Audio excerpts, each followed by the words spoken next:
Who are the faceless men? It depends on who is asking. To a penitent, they may be relief. To a victim, they may be vengeance. To a lord, they may be an incredible expense. And to the Iron Bank, they may be just another asset. Nobody but the faceless men know their origin, though the order is rumoured to predate the founding of Bravos.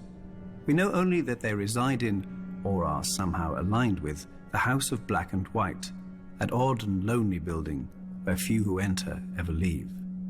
Some whisper that those werewood doors open not on a house, but onto the world of the dead, from whence the faceless men rise when summoned.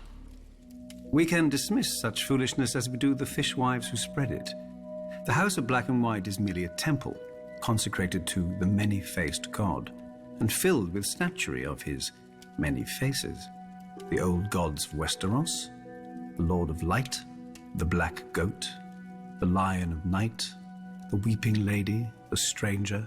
Perhaps now you understand what is worshipped here, and along with them, other gods whom none alive now recognize, brought here long ago by sailors who never came again. Unlike the priests of other religions, the servants here preach no sermons and perform no ceremonies. As far as one can see, silence and solitude form the whole of their worship, as well as collecting the occasional devotee.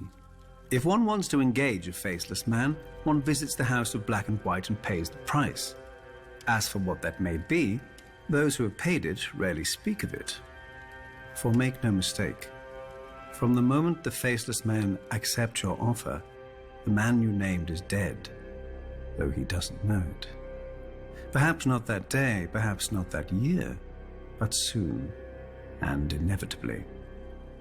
Many would say you are as much his murderer as if you'd swung the axe yourself. Just as many would say, that's the point.